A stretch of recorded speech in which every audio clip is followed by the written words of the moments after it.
Please look your prestige. আরে ভাই আমি তো Look your prestige. You are an honorable person. I remember you. I respect you.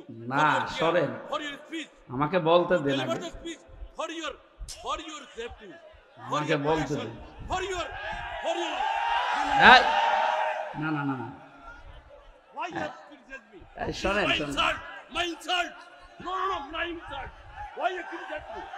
No.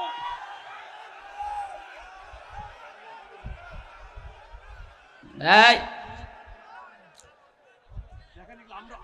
আমাদের সাবেক MP সাহেবের মতো আয়াত পড়লে তো ছোট মানুষে হাসবে, এই জন্য আয়াতগুলো ওনারা সেই দিনও বলেছিলাম যে শুদ্ধ করে নেবেন, মানে মনে হয় সময় পায় না। আজকে আছে কিন্তু এখনো হয়নি। না এটা অবজেকশন। আজকে ঠিক করে বলছি। না হয়নি। আরো শুনেন আমার থেকে, আপনাকে সময় দিব। ঠিক আছে 100 বার সময় দিব আপনাকে। আপনি আরো সময় নেন। তার মাঝে একটা অবজেকশন। তেলাওয়াত আপনি আমার সামনে করছেন। আপনি বললে আপনার মূল্যায়ন থাকবে, টাকা আপনি পাবেন না। এত 80,000 করে নেন তো টাকাই পাবেন না। আমি যদি বলার সুযোগ টাকা পয়সার কথা আসবে কেন? 90,000 নেব। হ্যাঁ নেন আপনি 90 কেন 2 লাখ করে নেন। না আমি যদি বলি কি আপনার দাম থাকবে না এখানে। প্লিজ স্যার বলেন। ঠিক আছে আলহামদুলিল্লাহ, আপনি শেখেন, আপনাকে তো শিখতে বলছি। শোনেন ভাই একটা কথা আমি আগে বলি, আমারটা শোনেন আগে। না না শোনা লাগবে আপনাকে, শুনবেন না মানে? না না বিরত থাকার কথা না, যেটা জানেন না ওটা বলবেন না। আপনি জানেন না, আপনি কি জানেন?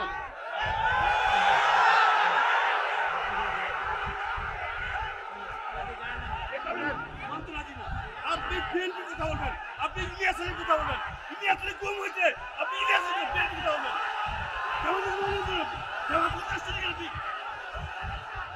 আমাকে চিনবেন আপনি? বসেন।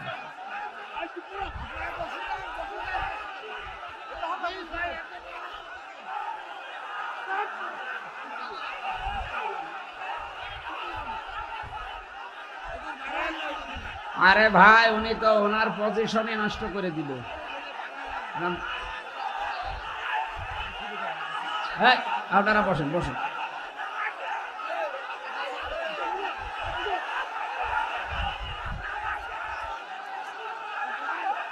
বসেন।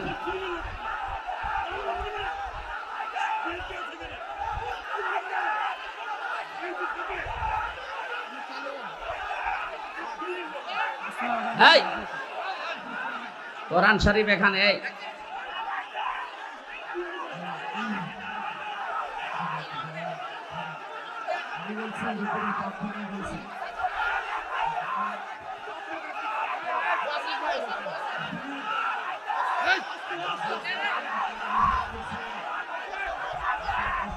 এই কি আশ্চর্য, বসেন।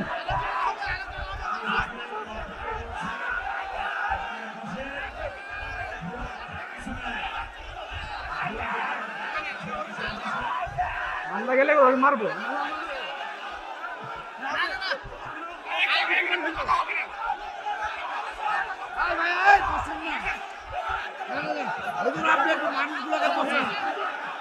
মানুষগুলাকে সান্ত্বনা করেন একটু।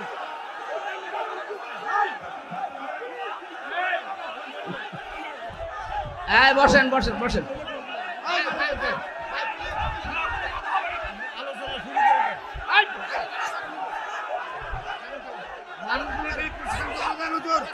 হ্যাঁ কথা না শুনলে আমি চলে যাব কিন্তু। বসেন আপনারা বসেন, যাবে উনি চলে যাবে। বসেন বসেন বসেন বসেন।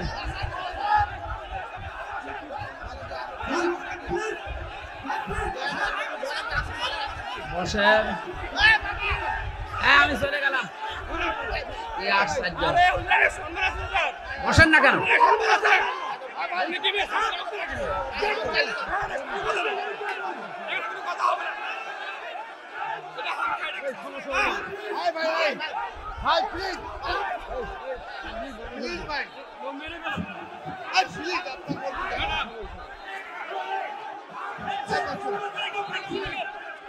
ভাই সাহেব আপনারা না বসলে হুজুর উঠে চলে যাবেন। আপনারা বসেন বসেন, আপনারা বসেন।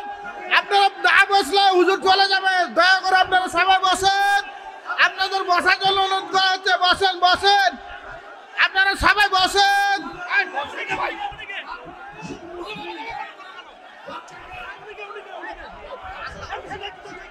আরে ভাই আপনারা সুবহানাল্লাহ ওয়ালহামদুলিল্লাহ লা ইলাহা ইল্লাল্লাহ সুবহানাল্লাহ আলহামদুলিল্লাহ লা ইলাহা ইল্লাল্লাহ।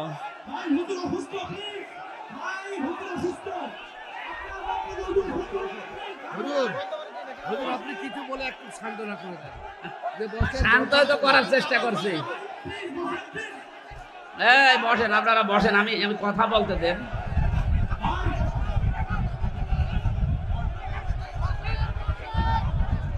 প্রিয় এলাকাবাসী, প্লিজ একটু শান্ত হন, প্লিজ। হাত ধরে ইনশাআল্লাহ ইসলামের মাধ্যমে আপনারা ধৈর্য ধরে একটু ধৈর্য ধরে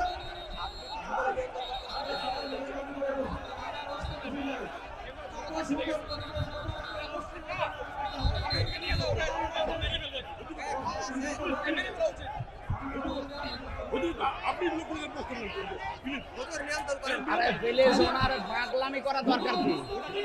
মাথা খারাপ না, এই অবস্থায় নিয়ে যাব না, ওয়েট করেন। বসেন বসেন ভাই, কিছু হয়নি, বসেন বসেন। মানে না বুঝে আন্দাজে। এই বসেন, আপনারা একটু কথা বলতে দেন 5 মিনিট। বসেন বসেন। আপনি আয়াত শুরু করে দিন। এই বসেন না কেন? বসেন বসেন।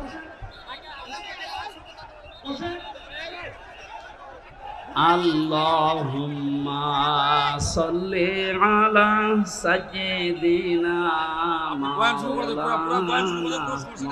মুহাম্মাদ ওয়া আলা আলি সাইয়্যিদিনা মাওলানা মুহাম্মাদ। আল্লাহুম্মা সাল্লি। একজন আরেকজনকে বসিয়ে দেন তো ভাই। বসেন বসেন। এটা সরাও, এটা একটু। আল্লাহুম্মা সাল্লি আলা সাইয়্যিদিনা মাওলানা মুহাম্মাদ ওয়া আলা আলি সাইয়্যিদিনা মাওলানা মুহাম্মাদ। সুবহানাল্লাহ ওয়ালহামদুলিল্লাহ লা ইলাহা ইল্লাল্লাহ সুবহানাল্লাহ ওয়ালহামদুলিল্লাহ লা ইলাহা ইল্লাল্লাহ সুবহানাল্লাহ ওয়ালহামদুলিল্লাহ লা ইলাহা ইল্লাল্লাহ সুবহানাল্লাহ আলহামদুলিল্লাহ লা ইলাহা ইল্লাল্লাহ সুবহানাল্লাহ আলহামদুলিল্লাহ। বসেন, একটু বসেন বসেন। এই আপনারা যান যান যান, যেখানে যার জায়গা আছে বসেন। আরে দাঁড়িয়ে আছেন কোন কারণ? আপনি বসেন না কেন? বসেন, আগে বসেন। আমি আগে শুরু করি। বসেন বসেন। এই তোলা ভাই বসতে ভুল করেছি আমি তো। কথা বলতে দেবেন নাকি? কথা বলতে দেন।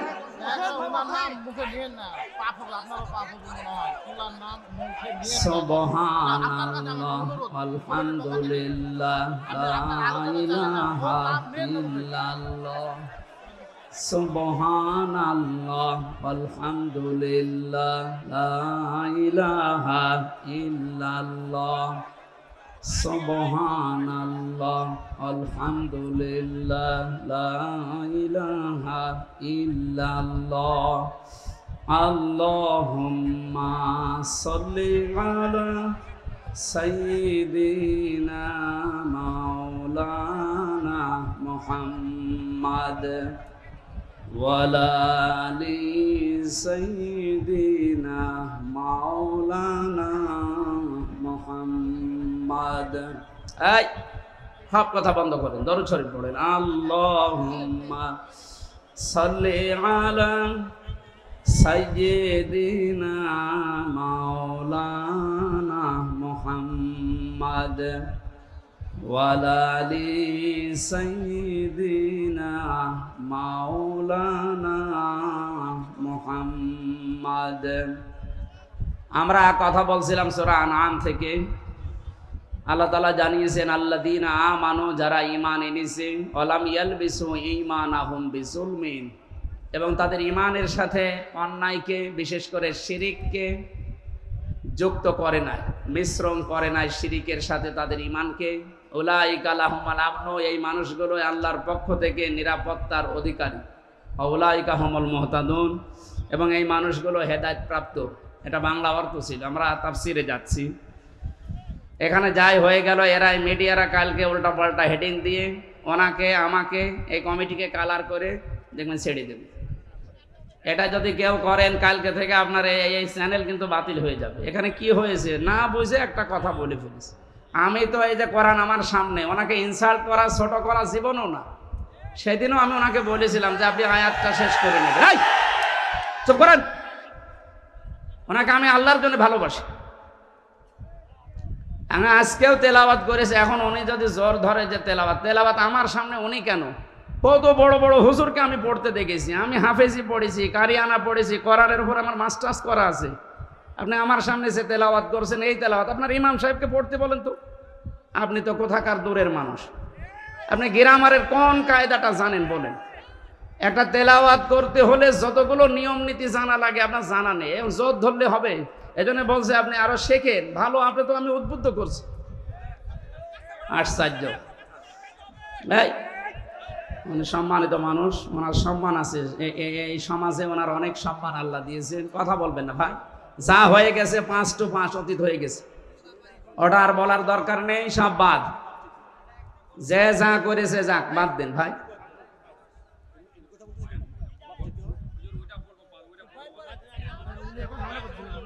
না ভাই, আপনি আর কথা বলবেন না। আপনি আমারে 2-3টা অপবাদ দিয়েছেন যে আমি টাকা পয়সা চাই।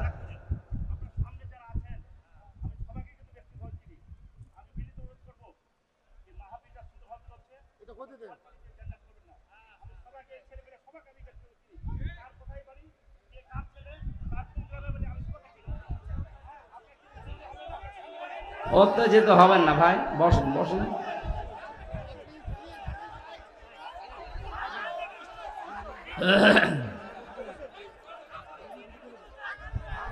আমরা শান্তির জন্য, নিরাপত্তার জন্য যেহেতু এই মাহফিলটা দিয়েছি, এই এলাকায় যেন শান্তি স্থাপন হয়, শান্তি ফিরে আসে। সেই জায়গায় যদি অশান্তি আসে তাহলে আপনারা হিতে বিপরীত হয়ে যাচ্ছে। আপনি যেটা জানেন না ওই বিষয়ে কথা বলবেন না, এটা আল্লাহর নির্দেশ। ওয়ালা তাকফু মা লাইসা লাকা বিহি ইলমুন, যেটা জানবেন না সেটা বলবেন না। আগে জেনে শুনে সঠিকভাবে জানার পরে আমার মনে হয় বলা দরকার। এটা আল্লাহর এই নির্দেশটা আমরা সামনে ফলো করি ইনশাআল্লাহ। আল্লাযীনা আমানু, প্রথম শব্দ ছিল যারা ঈমান এনেছে। আমরা বাংলাদেশ যারা এখন বসবাস করছি, আমরা ঈমান এনেছি না ঈমান আমরা পেয়েছি বলেন তো? আমরা ঈমান পেয়েছি। এই জন্য এটার কদর আমাদের কাছে নেই। যে মানুষগুলো ঈমান এনেছিল তাদের কাছে জীবনের চাইতেও দামি ছিল এই শব্দটা। এই জন্য সাহাবায়ে কেরাম কোনো জায়গায় যদি একত্রিত হতেন, আলাদা হওয়ার আগে এই শব্দটা তাদেরকে একে অন্যকে তেলাওয়াত করে শোনাতেন। ওয়াল আসরি ইন্নাল ইনসানা লাফি খুসরিন ইল্লাল্লাযীনা আমানু ওয়া আমিলুস সলিহাত ওয়া তাওয়াসাউ বিল হাক্কি ওয়া তাওয়াসাউ বিস সবর। পৃথিবীর সময়ের কসম আল্লাহ দিয়েছেন, মানুষ ক্ষতির ভেতরে আছে। তবে তারা বাদ দিয়ে যারা ঈমান আনে আর নেক আমল করে, হকের কথা বলে আর ধৈর্য ধারণ করে হক পথে থাকতে গিয়ে, এই কথাটা সাহাবায়ে কেরাম কেন শোনাতেন? কারণ এই মানুষগুলো ঈমান আমাদের মতো ঈমান পায়নি, তারা ঈমান এনেছিল। আমরা যদি আর সত্যি ঈমান আনতাম, একটা ধর্ম থেকে আর একটা ধর্মে আসা এটা যে কত বড় কঠিন কাজ। আপনাকে যদি কেউ এখন খ্রিস্টান হতে বলে, হিন্দু হতে বলে, আপনার কাছে যেমন কঠিন লাগবে, অন্যান্য ধর্মের লোক যারা ইসলামে আসতেছে, আজকে যে রিপোর্ট বেরিয়েছে, পুরা হিন্দুস্থানের বিভিন্ন প্রদেশে মুসলমানের সংখ্যা দিন দিন বাড়তেছে আর হিন্দুদের সংখ্যা দিন দিন কমে যাচ্ছে। এটা একটা তাদের মাথা ব্যথার কারণ। ওরা তো এমনি উসবিস করছে না, যে নিজের ধর্ম বাদ দিয়ে অন্য নতুন ধর্মে আসা এটা যে কত বড় কঠিন কাজ, যারা আসে তারা জানে। এই জন্য যারা আসতেছে এই সত্য ধর্মে, আমরা যেহেতু আগে থেকে আনি নাই, আমরা ঈমান পেয়েছি। সাহাবা একরামের মতো যদি আমরা ঈমান আনতে পারতাম। হযরতে বেলাল তিনি ঈমান এনেছিলেন, তিনি একজন হাবশী গোলাম ছিলেন ইথিওপিয়া। ঈমান আনার কারণে তার উপরে যে অবর্ণনীয় নির্যাতন, জুলুম, অত্যাচার হয়েছিল আমরা হাদিসে বহুবার শুনেছি। আমাদের ওপরেও যারা আমরা ঈমান আনলাম বলে দাবি করছি, সামনে যদি এরকম পরিবেশ আসে যে ঈমানের উপরে টিকে থাকতে গিয়ে জুলুম, অত্যাচার, নির্যাতনের স্টিম রোলার যা চলেছে অতীতে আরো বেশি আসবে, আর এটাই স্বাভাবিক। পৃথিবীর বড় বড় বিপদগুলো আল্লাহ নবীদের উপরে দিয়েছিলেন, কারণ তাদের ঈমান একেবারে উচ্চ পর্যায়ে ছিল। এর চাইতে নিম্ন বিপদ আল্লাহ দিয়েছিলেন যাদের ঈমান আরেকটু দুর্বল ছিল। এদেশে সত্যিই যারা ঈমানদার, যাদের ঈমান সঠিক মাত্রায় উপরে উঠে গেছে, নবীদের অনুসারী যারা, তাদের বিপদ আপদ বেশি। আর যাদের ঈমান আমাদের মতো ছোটখাটো নিভো নেবো, তাদের বিপদ আপদ কম। আল্লাহ জানে এদের যদি বিপদ দেয় একেবারে বেঈমান হয়ে যাবে। আমরা যারা ঈমান পাইনি, আমরা ঈমান যারা এনেছি সত্যি সত্যি, এই মানুষগুলোকে ঈমানের উপরে টিকে থাকার জন্য যে কাজগুলো সামনে আসবে, প্রথম কাজ হচ্ছে ওয়ালাম ইয়ালবিসু ঈমানাহুম বিজুলমিন। তারা যেন কলুষিত না করে তাদের ঈমানকে শিরিকের সাথে। এই পৃথিবীতে যত পাপ আছে আল্লাহর দৃষ্টিতে সবচাইতে বড় পাপের নাম হচ্ছে শিরিক করা। আমি যদি এখন বাড়িতে গিয়ে দেখি আমার স্ত্রীর কাছে অন্য কেউ শুয়ে আছে, আমার যেমন খারাপ লাগবে। আল্লাহ আমাকে যেমন নিজের হাতে বানিয়েছে, এখানে কারো কর্তৃত্ব নেই, কারো কোনো হাতও নেই। মা বাবা বিছানায় ছিল এতটুকু, বাকি যা করার কে করেছে আমার উপরে বলেন তো? এই যে মানুষ জন্ম নেওয়ার পরে ভেতরে চারটা জিনিস আছে, ফাঁকা থাকে এই নালীগুলো। যারা জন্মের পরে আল্লাহ নিজের তরফ থেকে এইটে দেয়, এটা যদি ওটা এইটে না দিত তাহলে ওইটার জন্যে কমপক্ষে আপনারা দুনিয়ায় ওটা ঠিক করার জন্য, এখন বাংলাদেশ যে চিকিৎসা সিস্টেম, এই সিস্টেম অনুযায়ী প্রতি মাসে 4 লক্ষ করে টাকা লাগবে শুধু ওই 4টা ফোঁটা বন্ধ করার জন্য। আমার এক পরিচিত মাওলানা ছেলের এটা হয়েছে, জন্মের পর ওটা ফোঁটা বন্ধ হয়নি, ওটা এই হাওয়া অবস্থায় ছিল। আল্লাহ দয়া করে আমাদেরকে বন্ধ করে দিয়েছিলেন, এই জন্য টাকাগুলো লাগে না। বিশ্বের যে সমস্ত উন্নত দেশগুলোতে আমি চিকিৎসার জন্য এখানে গিয়ে দেখেছি কত মানুষের কত রোগ। এই যে আল্লাহ আমাকে বানানোর পেছনে কারো সাহায্য সহযোগিতা নেননি, মা বাবার মাধ্যমে দিয়েছেন। এই জন্য আল্লাহর কাছে সবচাইতে ঘৃণিত, ওনার সাথে যদি কাউকে আমরা অংশীদার বানিয়ে দেই, হয়তো তার ক্ষমতার সাথে, তার পাওয়ারের সাথে, তার নিয়ামতের সাথে, তার আইনের সাথে, যে কোনো জিনিসের সাথে যদি কেউ আল্লাহর সাথে কাউকে যোগ করে দেয়, ওই স্বামীর মতো আল্লাহ রেগে যায়। শিরিকের 1 নম্বর অর্থ হচ্ছে আল্লাহ যেটা পারে ওইটা অন্য কেউ পারে, এই বিশ্বাস করার নাম শিরিক। এ বিশ্বাস এখানে অনেক মানুষ বসে আছেন, আমি যেহেতু আমার দায়িত্ব পৌঁছিয়ে দেওয়ার, এই নিয়ত নিয়ে বলছি। মানবেন না মানবেন আপনার ব্যাপার। আল্লাহু আকবার যারা বলেন, আল্লাহু আকবার মানে আল্লাহ সবচাইতে বড়, আকবারের পরে পেশ আছে শেষে আল্লাহু আকবারু। এসমে এই যে আকবার, এটা সবচাইতে বড় শব্দ। আরবিতে এর চাইতে বড় শব্দ আর নেই। এটা দ্বারা বোঝাতে চেয়েছে যে আমি আল্লাহর চাইতে বড় যেমন কেউ নেই, আমার চাইতে ক্ষমতাশালীও কেউ নেই। এই জন্য বাংলাদেশে একটা শিরিক এই শব্দ দিয়ে প্রচার করা আছে, সমস্ত ক্ষমতার উৎস আল্লাহ। কিন্তু আমরা অনেকেই বিশ্বাসী আছি ক্ষমতার উৎস জনগণ। যাদের এটা আছে আপনারা পাল্টাবেন। এই বিশ্বাস থাকলে আপনি শিরিকে আছেন। আর শিরিক যদি কেউ জাররা পরিমাণ নিয়েও মারা যায়, কিয়ামতে ওর আমল নামাজ যাই হোক, নামাজ রোজা দান সাদকা যাই করুক, ওটা ধলিকণার মতো ওর মুখের উপরে নিক্ষেপ করবে। এটা আমি আপনার ক্ষতি করার জন্য বললাম নাকি? হ্যাঁ, এরকম বিশ্বাসে কেউ থাকলে বিশ্বাস পরিবর্তন করে ফেলবে। জনগণ ক্ষমতার উৎস নয়, জনগণ ক্ষমতার উৎস নয়। বারবার বলছি কেন? কারণ কোনো জিনিস যদি বারবার বলা হয় ওটা অন্তরে বসে ভালো। উনি যে আয়াত পড়েছিলেন, ওই আয়াতের মিনিং এইটাই, তাবারাকাল্লাযী বিয়াদিহিল মুলক ওয়া হুয়া আলা কুল্লি শাইইন কাদির, অথবা কুলিল্লাহুম্মা মালিকাল মুলক তুতিল মুলকা মান তাশা। এই 2টা আয়াতের মর্ম অর্থ এক। আল্লাহ বলেন ক্ষমতার উৎস আমি আল্লাহ। ক্ষমতার উৎস কে? মানে এই বারবার বলছি, আবার বলছি, এই বিশ্বাসে যারা আছেন পাল্টিয়ে ফেলবেন আজকে। এখন থেকে দৃঢ় বিশ্বাস করবেন আল্লাহ যেটা পারে ওইটা অন্য কেউ পারে না। ক্ষমতায় দিতে পারে কে বলেন তো? নামাতে পারে কে? হ্যাঁ, এই বিশ্বাস করা লাগবে। দ্বিতীয় নম্বরে, জুলুমের ভেতরে প্রায় 8টা অর্থ আছে। 1 নাম্বার অর্থ শিরিক করা, 2 নাম্বার অর্থ অন্যায় করা। দুনিয়ায় যত অন্যায় আছে সব চাইতে বড় অন্যায় যে মানুষ আল্লাহর সাথে করে, সেটার প্রথমটা কি বললাম? শিরিক। বলেন কি বললাম? শিরিক প্রধানত 4 প্রকার হয়। শিরিক বিল জাত, শিরিক বিল সিফাত, শিরিক বিল ইখতিয়ারা, শিরিক বিল হুকুক। তাফসীরের ভেতরে দেখেছি এই 4 প্রকার ভাগ ভাগ শ্রেণী বিন্যাস করে 8 প্রকার করা আছে। এগুলো আবার শ্রেণী বিন্যাস করে করা আছে 12 প্রকার, এরপরে করা আছে 16 প্রকার, 22 প্রকার, 42 প্রকার, 72 প্রকার, 120 প্রকার। এই যে বেজুলমিন, তাদের ইমানকে তারা জুলমের সাথে শিরিকের সাথে মিশায় না। এ জাতিকে মুশরিক বানানোর জন্য বিভিন্ন কৌশল চলছিল। বিভিন্ন মোড়ে মোড়ে মূর্তি তৈরি করার মাধ্যমে মানুষদেরকে যে উল্টা পাল্টা ফতোয়া দিতেন যে আমরা ভাস্কর্য বানাই না। ভাস্কর্য আর এই মূর্তি জিনিস এক না। শুধুমাত্র পশু পাখি এবং গাছ গাছালি এইগুলো বাদ দিয়ে যার ভেতরে জীবন আছে, এরকম যারা চলাফেরা করতে পারে, নড়াকাড়া করতে পারে, কথা বলতে পারে, এরকম কোন জিনিসের যদি আপনি প্রতিকৃতিও বানিয়ে রাখেন, এইটাও সূরা হজ এই আয়াত অনুযায়ী এটা শিরিক।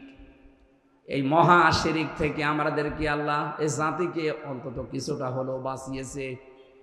যারা এই শিরিক করার জন্য বহু টাকা পয়সা খরচ করেছিল, দেশে পুরা টাকাটা সব চলে গেছে। আমাদের জীবনে আমল ইমান কম থাক, ব্যক্তি পর্যায়ে যতটুকু যে কাজ করে যাচ্ছেন আল্লাহ ইচ্ছা করলে মাফ করে দেবেন, কিন্তু শিরিকের কোনো অপরাধ যদি কারো জীবনে থাকে আর এইটা নিয়েই যদি আপনি মারা যান, আপনি বিশ্বাস করেন আপনি জান্নাত পাবেন না। ইন্নাল্লাহা লা ইয়াগফিরু আন ইউশরাকা বিহি ওয়া ইয়াগফিরু মা দুনা যালিকা লিমান ইয়াশা। দুনিয়ায় আমি যদি ইচ্ছা করি আল্লাহ সব অপরাধ বান্দারে মাফ করে দিতে পারবো, তো শিরিক করলে মাফ হবে না। আমরা আশা করছি শিরিকের সাথে যেন আমরা জড়িয়ে না পড়ি। নবীজি বলেন তখন যদি কেটে ফেলা হয়, আগুনে পুড়িয়ে দেওয়া হয়, তারপরও শিরিক করবি না। অথচ এটা রন্ধ্রে রন্ধ্রে ঢুকে পড়েছিল প্রায়। যারা তাবিজ ব্যবহার করেন এটাও এক প্রকার শিরিক। এই এলাকায় আছে কিনা আমি জানি না, যদি থাকে তাবিজ খুলে ফেলবেন। তাবিজ ব্যবহার করা গলায় হোক, মাজায় হোক, হাতে হোক, জায়েজ নেই। এটা আবু লাহাবের স্ত্রী থেকে শুরু হয়েছিল। নবীজি ওর যে 2 সন্তান ছিল, ওতবা আর ওতাইবা, ওরা তখন নবীর 2 মেয়েকে তালাক দিয়ে বাড়ি থেকে চলে যায়। নবীজি ওই দিন কান্নাকাটি করে একটা কথা বলেছিল যে আমাকে যেভাবে কষ্ট দিলে এই কঠিন পর্যায়ে আমার সংসারটাই অচল, চলতে চাই না। আর সেই জায়গায় 2টা মেয়ে একসাথে তালাক দিয়ে গেলে একটা বাবার অবস্থা কেমন হয়। এই কঠিন অবস্থায় বিশ্বনবী জানিয়েছিলেন, দেখো যা করলে তোমাকে বাঘে খাবে। ও বাড়িতে যাওয়ার পরে ওর মা জিজ্ঞাসা করেছিল মোহাম্মদ কিছু বলেছে, আসার সময় বলেছিল যে এই বর দোয়াটা দিয়েছে আমাদেরকে নাকি বাঘে খাবে। ও নবীজিকে বিশ্বাস করতো না, কিন্তু এই কথা বিশ্বাস করতো যে মোহাম্মদ কোনোদিন মিথ্যা কথা বলেনি। ও যা বলেছে এতদিন সব সত্য হয়ে যায়। বাঘে খাবে যখন বলেছে এই কথার আর মিস্টেক নেই, সুতরাং সতর্ক থাকা লাগবে ছেলেকে নিয়ে। ও তখন ইয়ামেন দেশ থেকে, তাফসিরে লাহাবের তাফসিরে আছে ইয়ামেন অথবা সিরিয়া, এই 2টা দেশের এক দেশ থেকে এই যে তাবিজ যেটা বলা হয় পাথর, এইগুলো নিয়ে নিজের ছেলেদের গলায়, হাতে, মাজায় এগুলো বেঁধে দিয়েছিল যে এইগুলো দিয়ে মোহাম্মদের বর দোয়া কাটানো যাবে। আমরা যারা করি এগুলো, তারা এই বিশ্বাসই করি যে জিন ভূত পরি এগুলো যেন আমার সন্তানের কাছে না আসে, কারো চোখ না লাগে, নজর না লাগে, কেউ যদি জাদু টোনা না করে। এই জন্যই তো লাগায় নাকি? না, এটা লাগানো যাবে না। এর উত্তম পদ্ধতি সূরা নাস আর ফালাক, এই 2টা নাজিলই হয়েছে এই কারণে। বিশ্বনবীকেও জাদু করেছিল, উনি শুকিয়ে যাচ্ছিলেন। শেষ পর্যন্ত এই 2টা সূরা নাজিল হওয়ার পরে উনি আবার স্বাভাবিক অবস্থায় ফিরে আসেন। যেন আমরা যদি নিতে চাই রাসূলুল্লাহর কাছ থেকে নেব, তাবিজ আবু লাহাবের স্ত্রীর কাছ থেকে নেওয়ার দরকার নেই। এখন থেকে সকালে সন্ধ্যায় সূরা নাস আর ফালাক পড়ে নিজের শরীরে একটু ফৎকার লাগাবেন। কেউ যদি এরকম কিছু করে থাকে জাদু টোনা জিন পরি ভূত যাই বলেন কিচ্ছু কাজে লাগবে না কোরআনের ইজ্জতে ইনশাআল্লাহ। 5 ওয়াক্ত নামাজের পরে যদি আয়াতুল কুরসি কেউ তেলাওয়াত করে, আর এর ভেতরে 10টা শিক্ষা আছে আল্লাহর সম্পর্কে, আল্লাহর 10টা ক্ষমতার কথা আছে আয়াতুল কুরসির ভেতরে। কেউ যদি বিশ্বাস করে প্রতি 5 ওয়াক্ত ফরজ নামাজের পরে পড়তে পারে, ও মরণের সঙ্গে সঙ্গে আল্লাহরে জান্নাত দিয়ে দেবে। সূরা ফাতিহা একবার 5 ওয়াক্ত নামাজের পরে মাস্ট বি, সময় পেলেই একবার পড়ে নেবেন। এটা দুনিয়ার যত রোগ আছে সব রোগের একমাত্র প্রধান ঔষধ সূরা ফাতিহা, এজন্য শেফা বলা হয়। জোরে বলেন সুবহানাল্লাহ। আমরা শিরক থেকে মুক্ত থাকব। 7টি গণা মানুষদেরকে পৃথিবী থেকে শান্তি দূর করে দেয়, তারে ধ্বংস করে ফেলে। এটা আবু হুরায়রা থেকে বর্ণিত। বিশ্বনবী বলেন 7টা অপরাধ দুনিয়ায় যারা করে এই মানুষগুলো থেকে আল্লাহ শান্তি তুলে নেয়, এদের ধ্বংস অনিবার্য। 1 নম্বরে যারা আল্লাহর সাথে শিরিক করে, 2 নম্বরে যারা জাদু টোনা করে, 3 নম্বরে যারা সুদ খায়। সুদের ছড়াছড়ি দেশে চলছে এখনো পর্যন্ত। এটা বন্ধ হওয়া ওয়াজের দ্বারা, এই মিলাদ মাহফিলের দ্বারা সম্ভব না। যতদিন পর্যন্ত এই দেশে যাকাত ভিত্তিক অর্থনীতি কায়েম না হবে ততদিন সুদ বন্ধ করা সম্ভব না। এটা ওয়াজের দ্বারা বন্ধ হয় না, এটা আইনের দ্বারা বন্ধ হয়। এই জন্য আইন যদি তৈরি হয়, ইসলাম যদি দেশে আসে, যাকাত ভিত্তিক অর্থনীতি যদি কায়েম হয়, তাহলে সুদ থাকবে না। অনেকে বলে যে সুদ না হলে চলবে কি করে?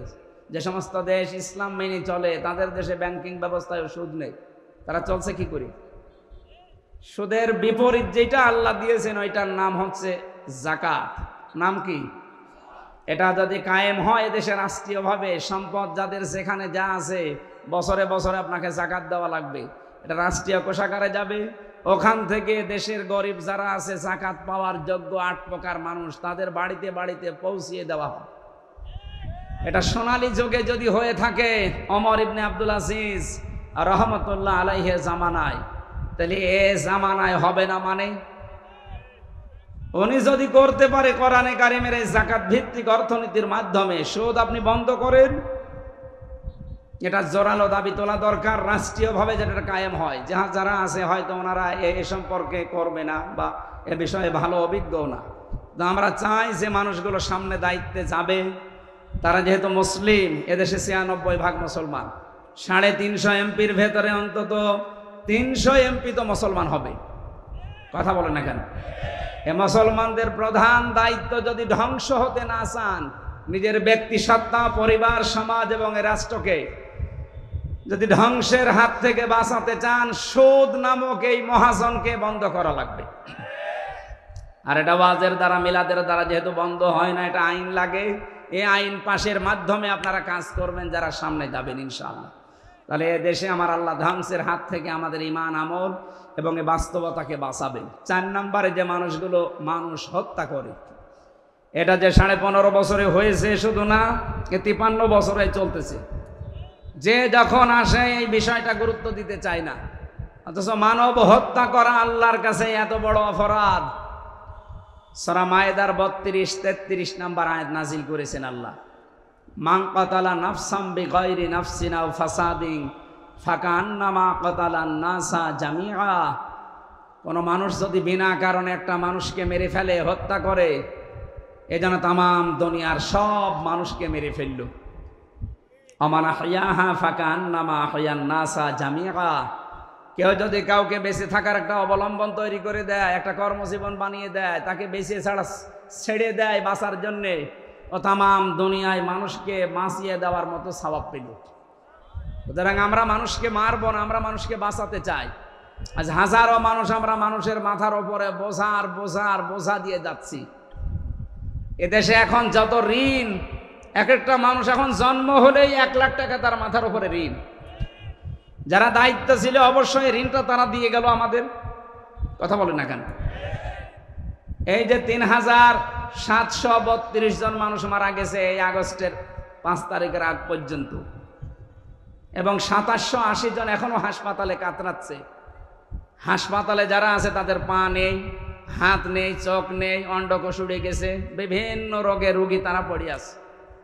এই রোগ যারা দিয়ে গেল, এই অবস্থা যারা বানিয়ে গেল, এই মানুষগুলো এই বোঝার সাথে জড়িত। এই 2780 জন মানুষ তার পরিবারের কাছে, ভাই বোনের কাছে, মা বাবার কাছে, সমাজের কাছে একটা বোঝা।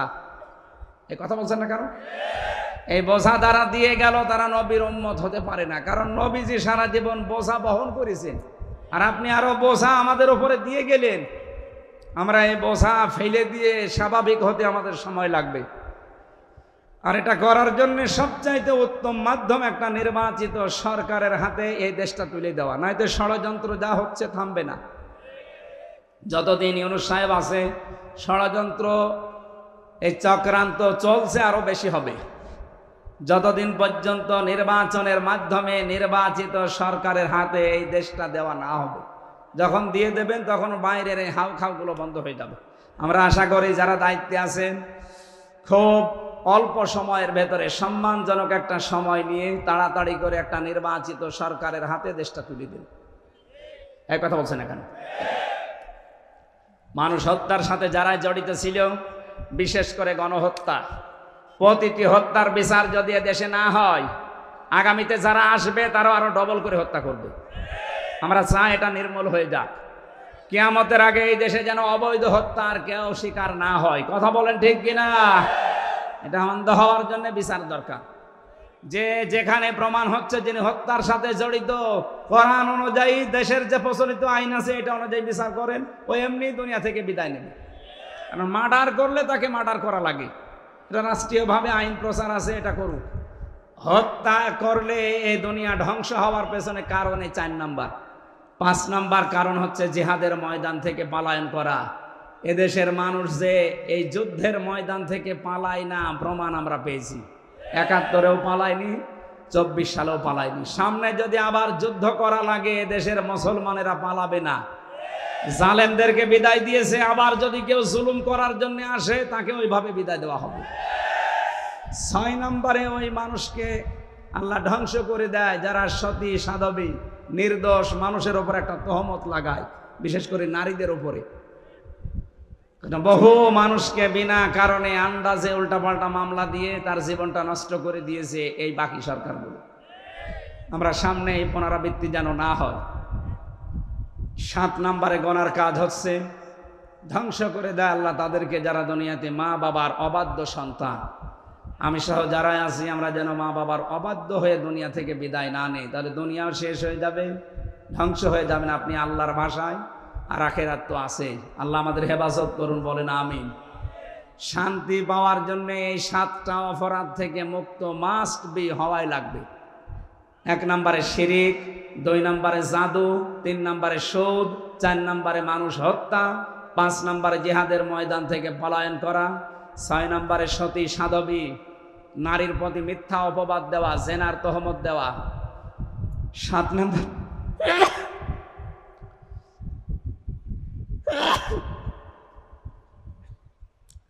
মা বাবার অবাধ্যচারিতা থেকে নিজেকে বাঁচিয়ে রাখা।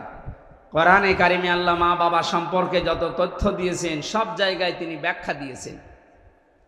আল্লাহ পাক বলেন ওয়াখফিদ লাহুমা জানাহাল যুল্লি মিনার রাহমা ওয়াকুর রাব্বিরহামহুমা কামা রাব্বায়ানি সাগীরা। হে পৃথিবীর সন্তান যারা এসো, তোমাদেরকে বলছি তোমাদের এই হাতের যে ছায়া আছে এই ছায়াটা মা বাবার উপরে বিছিয়ে রাখো। শুধু এভাবে বিছিয়ে শেষ করে দিবা না, এই জিল্লুন শব্দের ভেতরে আছে নম্রতা। আল্লাহ এখানে ডানা শব্দটা ব্যবহার করেছেন, জানা হাদ্দুল্লি মিনার রহমা। মানুষের কিন্তু ডানা হয় না, মানুষের হয় পাখা, হাত। মানুষের কি হয়? আল্লাহ ডানা দিয়েছে, এই কারণে মানুষের হাতের ভেতরে কোনো মোলায়েম নরম কিছু নেই, সব শক্ত হাড় দিয়ে বানানো। আর পাখির ডানা আল্লাহ ধার করে লাগিয়ে দিলেন এই আয়াতে এই কারণে, কারণ পাখির ডানার ভেতরে পর আছে, পালক আছে, মোলায়েম, এটা এত সফট, এত কোমল। একটার সাথে আরেকটা যখন লাগে, এর নিচে যখন মানুষ অবস্থান নেয় ওই জায়গাটায়, মানুষ না যখন ওর বাচ্চারা অবস্থান নেয় তখন একটা কিচির মিচির আওয়াজ দেয়। বাংলাতে এটার নাম বলা হয় অনির্বচন সুখ। দুনিয়ার বান্দা বান্দি যারা মা বাপ যাদের আছে, যাদের মারা গেছে, তাদেরকে আল্লাহ ধ্বংস থেকে বাঁচার জন্য এটা জানিয়েছেন মা বাবা যাদের আছে তাদের ওপরে এভাবে ডানা বিছিয়ে ধরবা, তারা যেন মনে করে আমার হামজা থাকতে অন্তত আমাদের আর চিন্তা নেই। বলেন সুবহানাল্লাহ। যদিও আমাদের মা বাবারা এই আশা আমাদের ওপরে আর এখন ভরসা করতে পারছে না। আজ হাজারো পরিবার থেকে মা বাবা বঞ্চিত, লাঞ্ছিত, নিগৃহীত, এমনকি বৃদ্ধাশ্রমে পর্যন্ত তাদেরকে রেখে আসা হচ্ছে। কয়েকদিন আগে আমি এই যে কিশোরগঞ্জ থানা সামনে পাশে নীলফামারী, ওখানে একটা বৃদ্ধাশ্রমে ছিলাম। কি অবস্থায় আছে এই বুড়ো বুড়িগুলো। এদের অবশ্যই সন্তান আছে, এই সন্তানগুলো জান্নাত পাওয়ার কামনা যদি করে ব্যর্থ হবে। কারণ এদের যে অবস্থা দেখে আসলাম, আপনিও কিন্তু ওই বয়সে একদিন পতিত হবেন, আপনার সন্তানও ঠিক ওইভাবে আপনার সাথে আচরণ করবে, বৃদ্ধাশ্রমে রেখে আসবে। আর আমাদের শিক্ষা ব্যবস্থার যে হাল যা করিয়ে ফেলেছে এই 15.5 বছরে, যদি এর ভেতরে ইসলাম পুঙ্খানুপুঙ্খানু প্রবেশ করানো না যায়, এই শিক্ষা নিয়ে সামনে আরো মানুষ সব বৃদ্ধাশ্রম বানাতে উদ্বুদ্ধ। কারণ এই শিক্ষায় মা বাবার সাথে কোনো সম্পর্ক নেই। ছোটকাল থেকে ওই যে আমেরিকায় যেভাবে হচ্ছে, তার বাচ্চাকে তারা কোলে করে ঘুরে বেড়ায় আর নিজের বাচ্চাকে হুইল চেয়ারে করে ঠেলে। আমাদের অবস্থাও সামনে এইটাই হবে যদি আমরা এখনো পর্যন্ত ইসলামকে শিক্ষায় বসাতে না পারি। বিচার ব্যবস্থা বলেন, চিকিৎসা বিভাগ বলেন, শিক্ষা বলেন, প্রশাসন বলেন, যত জায়গা আছে, মুসলিম হিসাবে আমাদের দাবি উঠুক যে আমরা ইসলাম চাই। এক কথা বলেন। 53 বছর বহু কিছু আমরা দেখেছি, কাঙ্ক্ষিত মানের শান্তি পাইনি। আমরা যদি সত্যি নিরাপত্তা চাই, শান্তি চাই, স্বস্তি চাই, ইসলামের বাইরে কিছু নেই, এটাকে আপনাকে স্বীকার করা লাগবে। তাম দুনিয়া এটা স্বীকার করছে, আমরাও করছি। সুতরাং আমরা চাই সামনে আল্লাহ ইসলামের হাতে এ দেশটা যেন তুলে দেয়। যারা এর সাথে আছেন আপনাকে নিয়ে আল্লাহ বিজয় করবেন। আপনি যদি বাইরে চলে যান, আপনাকে ছাড়াই ইসলাম বিজয় হবে। ইসলাম এসেছে এই দুনিয়ায় বিজয় হওয়ার জন্য। লিইয়ুযহিরাহু আলাদ-দীনি কুল্লি। দুনিয়ায় যত নিয়ম নীতি ধর্ম আছে সবগুলোকে আল্লাহ পেছনে ফেলে ইসলামকে উপরে তুলতে চায়। এ দায়িত্ব কার? বলেন কার? আল্লাহর দায়িত্ব। আল্লাহ আমাদের মাধ্যমে পালন করাবেন। আমরা যেন অন্তত এই পথে থাকতে পারি। জীবন আর কয়দিন, বাঁচলেও ভালো, মরলেও ভালো, আমরা ইসলামের খাদেম হয়ে মরতে চাই। কারণ আমাদের একটা টার্গেট আছে, আমাদের বেতন পাওয়া লাগবে। আমাদের বেতনের নাম জান্নাত, বেতনের নাম দুনিয়া না। যেই কয়দিন আছি ইসলামের সাথে লেগে থাকতে রাজি আছি, মারা গেলেও ইসলামের সাথে থেকে মরতে রাজি আছি। আমাদের আসল টার্গেট বেতন। বেতনের নাম কি? যারা এই বেতন চান না তাদের দুনিয়া শেষ। আপনি দেখছেন না জালেমদের অবস্থা। এখনো পর্যন্ত যদি কারো মনের ভেতর ওইরকম কিছু থাকে যে আমিও এরকম করব, আপনারও শুধু দুনিয়া না, দুই জগৎই শেষ হয়ে যাবে। আমি আবার বলছি, ইসলাম এদেশে কায়েম হবেই, হয় আপনাকে নিয়ে নয় আপনাকে বাদ দিয়ে। আপনি সাথে থাকলে ভালো, সাথে না থাকলেও আল্লাহর অসুবিধা নেই। আল্লাহর ক্ষমতা কমে গেছে। মানুষের মন ঘোরাতে আল্লাহর সময় লাগে না। আপনি দেখছেন না পার্সেন্টেজ এই দেশে কয়েকদিনের ভেতরে মানুষ যেভাবে মাজলুমদের পক্ষে ঝুঁকতেছে, সময় দেন কিছুদিন, এদেশের সব মানুষ মাজলুমের পক্ষে চলে আসবে। কারণ মানুষের এই যে অন্তরটা, এটা আল্লাহর কুদরতি হাতের ভেতরে। উনি যখন ইচ্ছা নড়াচড়া করেন। মানুষকে পাল্টাতে 10 বছর সময় লাগবে না, আল্লাহর একদিনে পাল্টিয়ে দেবে। এই জন্য আমরা চাই আপনি ইসলামের সাথে থাকেন, আপনাকে নিয়ে ইসলাম এদেশে কায়েম হোক। আপনি সাথে না থাকলেও ইসলাম কায়েম হবেই ইনশাআল্লাহ। আমরা যেহেতু সবাই শান্তি চাই, স্বস্তি চাই, আল আমন, নিরাপত্তা চাই। নিরাপত্তার জন্য ইসলামের বিকল্প কিছু আছে? বহু ইজম দিয়ে চেষ্টা চালিয়েছি। নিরাপত্তা দূরের কথা, আমেরিকায় সন্ধ্যা 7টার পরে আর মার্কেট খোলা রাখতে পারে না, নিরাপত্তা দিতে পারে না। আরে দেশে ইসলাম এখনো নেই, তারপরও নরসিংদী বাবুরহাটে যান, রাত 12টা, 1টা, 2টা পর্যন্ত দোকান খোলা আছে, তাও তো দেশে এখনো নিরাপত্তা নেই। আর ইসলাম কায়েম হয়ে গেলে দিন রাত সমান হয়ে যাবে। নবী জানিয়েছেন এই পৃথিবীর ময়দানে যদি ইসলাম কায়েম হয়, যেখান থেকে কায়েম শুরু হবে ওখান থেকে শেষ পর্যন্ত একটা যুবতী মেয়ে অথবা একটা মালদার মানুষ তার সম্পদগুলো নিয়ে যাবে, শুধুমাত্র আল্লাহর ভয় ছাড়া ওর অন্তরে কোনো ভয় থাকবে না। সে অবস্থা আমাদের সামনে আসতেছে, আমরা ওইটা চাই নাকি? অহম মুহতাদুন, এবং এরাই হবে হেদায়েত প্রাপ্ত। আমরা বড় বড় গোনা থেকে নিজেদেরকে বাঁচিয়ে রাখবো। মা বাবা যাদের আছে অন্তত তাদের যে কোনো মূল্যে খুশি রাখার চেষ্টা করি জায়েজ পন্থায়। আল্লাহ আমাদের জন্য যেন বানানো যে জান্নাত আছে মা বাবার খেদমতের দ্বারা, হমা জান্নাতুকা হমা নারুকা, মা বাপ তোর জান্নাত, মা বাপ তোর জাহান্নাম। আমি সহ যারা এসেছি, যাদের বেঁচে আছে খেদমত করে খুশি রাখি, মারা গেছে তাদের জন্য নামাজ, কোরআন এবং দোয়া করে আল্লাহ তাদের মর্যাদা যেন বাড়িয়ে দেয়।